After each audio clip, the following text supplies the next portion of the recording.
Əgər sən də işləməkdən və dünyadan yorulmusansa, İlahiyyatçı Rüfət Qarayevin İncilər, Elmin Qapısı və Mənəvi Səyahət kitabını elə indi İsra Nəşriyyatdan sifariş et. İstədiyin ünvana çatdırılsın. Salavat gətirməklə Peyğəmbərimizə hər işin alınır. Bu düzdürmü? Möminə xanım sual verir. O yaxınlarda paylaşılan video yadıma düşdü. Əslində biz hər işimizin alınması üçün təbii ki, zahiri səbəblər də həyata keçirməliyik. Zahiri səbəblər nədirsə, onun üzərində çalışmalıyıq. Amma digər tərəfdən də salavat çevrilmək, salavat gətirmək Allah Rəsuluna, Allah Rəsulunu işimizə ortaq etmək, Allah Rəsulunun şəfaətini ummaq, Allah Rəsulunun xeyir duasını almaq da hər hansı işimizin düzəlməsinə səbəb ola bilər, təbii ki, ola bilər. Burada da bir şübhəmiz olmamalıdır.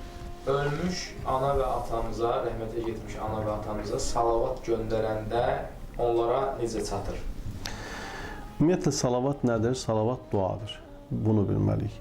Ölümümüzə Quran oxuyuruq. Quran oxuyanda nə edirik? Yenə də ölümümüzə dua etmiş oluruq. Biz zahirən, maddi olaraq düşünsək ki, bir salavat çevirməklə onlara belə deyək, bir hansısa xüsusi bir yemək getdi, bu maddi olaraq düşüncədə doğru düşüncə deyil. Amma Allah Rəsuluna bir salavat göndərir ki, Quran buyurur ki, Bismillahirrahmanirrahim, İnnəllaha və mələikətəhu yusalluna alən-nəbiyyə eyyuhəl-ləzinə əmənu sallu aleyhi və sallimu təslimə.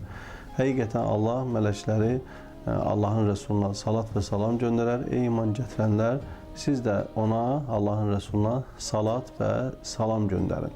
Bu Allahın əmridir. Lazım olmayan bir şeyi Allah Quran-ı Kərimdə bizə əmr eləməzdi. Və biz Allah Rəsuluna salat və salam göndərməklə nə qazanmış oluruq? Və Allah Rəsulunun özünün də hədislərində görür ki, siz mənə salat və salam göndərin. Göndərin ki, mən sizin o salat və salamınıza cavab verirəm, salat və salamınızı alaram və mələklər yarışa düşər o salat və salamı Allah Rəsuluna çatdırmağa. İndi Allah Rəsuluna o salat və salam gedib çatanda sən ona bir pay göndəribsən, hədiyyə göndəribsən, belə deyək, kənd yerində, rayon yerlərində, hər nə qədər şəhərdə bu adətənlə olmasa da, bir qonşudan sənə pay gəlirdisə, o qazanı boş verməzdilər ki, içərisində bir şey verək, qoyaq ki, boş getməsin, daha ayıbdır. İndi Allah Rəsulunun huzuruna səndən bir pay hədiyyə gedirsə, o hədiyyənin də müqabili boş qalmaz. Allah Rəsulu onun müqabilində sənə mütləq mənada bir hədiyyə verər, bir savab verər. Sən də o savabı deyirsən ki, atam Əhmədin ruhuna hədiyyə edirəm. Məsələn, şəhidlərimizin ruhuna Muhammed və Ali Muhammedə salavat zikr edək.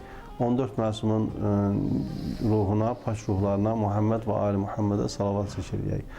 Dünyadan köçmüş ustadlarımızın, alimlərimizin haqqı boynumuzda olubdular. Onların da ruhlarına Muhammed və Ali Muhammedə salavat zikr edək. Yəni, Muhammed və Ali Muhammedi vəsilə edərək, səbəb edərək, Allahümmə salli alə Muhammedin və Ali Muhammed, Allahım Muhammed və onun əhl-i beytinə salat və salam olsun deyirik, onu göndəririk ona, bu Quranla sabitdir və oradan hasil olan bir savab olur, o gözlə görsənmir deyə biz buna inanmamalı deyilik ki, gözümlə görsənməyə bilər, amma bilirik ki, mənəvi olaraq orada bir şey var, var olmayan bir şey Allah bizdən istəməzdi, bizə lazım olmayan bir şeyi Allah bizə əmr etməzdi və biz o salavatı göndərməklə o salavatdan hasil olan savabı da dünyadan köçmüşlərimizə hədiyyə eləyərik və yaxud da elə özümüz özümüzə gündə 100 dəfə, 1000 dəfə Allah Rəsuluna salavat göndəririk. Sən gündə bir Allah Rəsuluna 1000 dəfə salavat göndər, ondan sonra dünənki halınla, bugünkü halına bax ki, nə qədər fərq eləyibdir. İçdən, qəlbdən Allah Rəsulunun sənin salavatını alırmış kimi düşüncəsi ilə salavat göndər, bax ki, dünənlə bugündə nə qədər fərq elədi. Sadəcə zahiri bir söz insanı nə üçün dəyişsin? Demək ki, qəlbimizdə, ruhumuzda bir şey baş verir ki, o salavatlar bizim halımızı, ruh dünyamızı, məna dünyamızı dəyişmiş olur.